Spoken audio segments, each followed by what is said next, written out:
5 mistakes new managers make that destroy any respect their team has for them.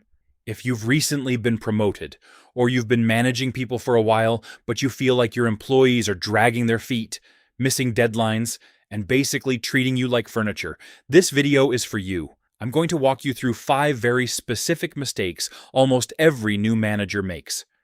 And make sure you watch all the way to the end, because the final mistake is the one that even experienced managers keep making. And then they wonder why their best people walk out the door. Mistake number 1, trying to be everyone's friend. Look, I get it. You just got promoted. Yesterday, you were sitting at the same desk as these people. You went to lunch with them. You complained about the old boss together. And now, suddenly you're in charge. And the easiest, most natural thing in the world is to think, okay, I'm going to be the friendly boss. I'm going to be the boss everyone loves. And here's what happens.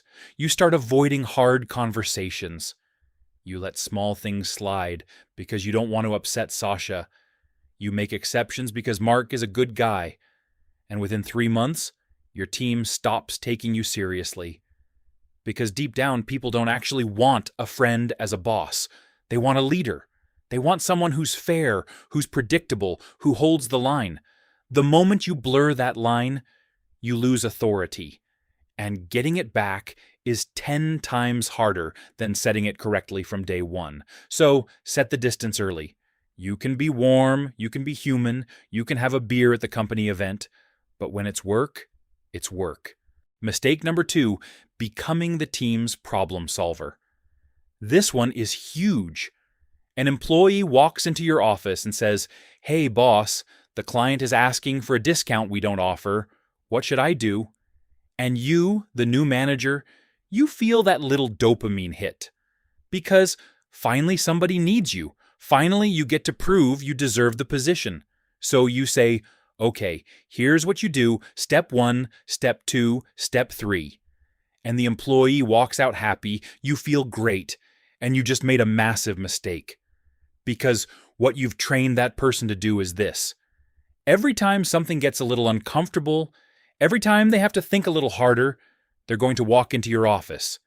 You've turned yourself into the bottleneck. And worse, you've signaled to the whole team, I don't trust you to think. Next time somebody comes to you with a problem, do this. Look them in the eye and say, what do you think we should do? That's it. Just throw it back. They'll stumble the first time, maybe the second time. By the third time, they'll start showing up with the problem and the solution. And by the way, if you agree that great employees should think for themselves, hit the like button on this video. It actually helps me a lot. Mistake number 3, managing only by criticism. Most new managers, when they finally start enforcing standards, they swing the pendulum way too far. They notice every mistake, every typo, every missed call, every 5-minute lateness. And they say nothing, absolutely nothing, when somebody does great work. Because in their head, it's like, well, that's their job. They're supposed to do great work. Why would I praise them for doing what they're paid to do?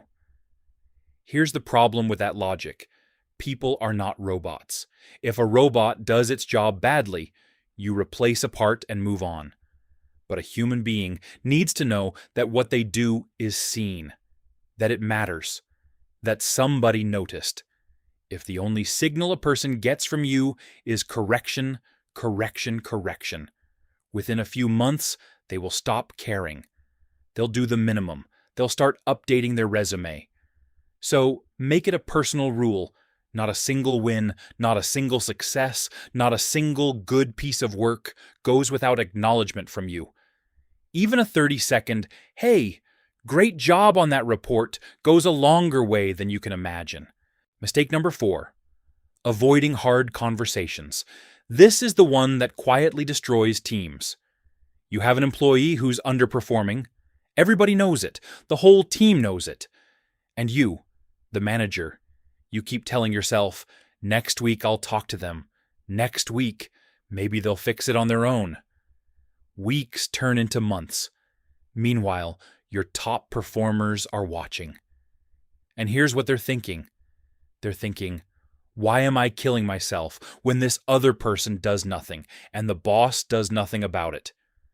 That's the moment your best employees start to disengage. Not because of the slacker, because of you, because you didn't have the courage to deal with it. Avoiding conflict feels like kindness in the moment, but in the long run, it is the most expensive thing a manager can do. So, when you see a problem, address it. Today. Not tomorrow, not after the next quarter. Today. Pull the person aside. Be direct. Be specific. Be calm. Tell them what you're seeing, what needs to change, and by when. That conversation that you're dreading, it takes 15 minutes.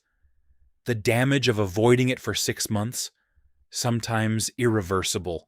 I have to tell you something here.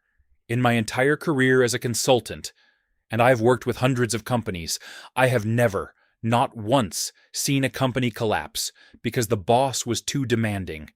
Never. But I have seen countless companies fall apart because the boss was too soft. So if you're worried that you're being too tough, relax. You're almost certainly not. By the way, if you're getting value out of this video, do me a small favor and subscribe to the channel. I drop a new video every week, straight, practical stuff for owners and managers, no fluff. Click the bell so you actually see the next one. And now, the 5th mistake. The big one. The one I promised you at the beginning. The one that even experienced managers, people who've been doing this for 10, 15 years, keep making. Mistake number 5. Trying to do everything yourself. Look, I understand exactly why this happens. You got promoted because you were good at the work. You were the best salesperson, the best engineer, the best whatever. And now you're a manager. And every time you watch an employee do a task, your brain screams, I could do this in half the time. I could do this better. Let me just do it myself. And so you do. You take it back.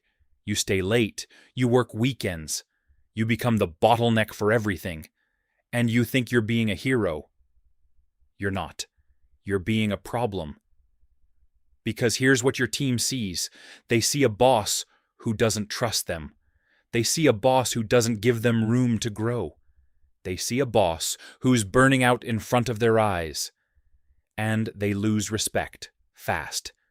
People do not respect a manager who's drowning. They respect a manager who builds, a manager who develops people, a manager who can step away for a week and the team runs fine without them. That is the real measure of leadership, not how much you can carry, how much you can hand off intelligently and still hit the result. So here's your test. Pick one task this week that you keep doing yourself. 1. And hand it off to somebody on your team. They will do it worse than you the first time. Maybe the second time. By the 5th time, they'll be doing it almost as well as you, and you will have your time back.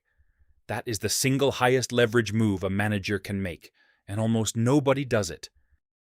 So those are the 5. Trying to be everyone's friend, solving everybody's problems, managing only by criticism, avoiding hard conversations, and doing everything yourself. Fix these 5, and I promise you, the way your team looks at you will change within 60 days. Drop a comment below. Tell me which one of these you've been guilty of. Be honest, I read the comments, and I genuinely want to know.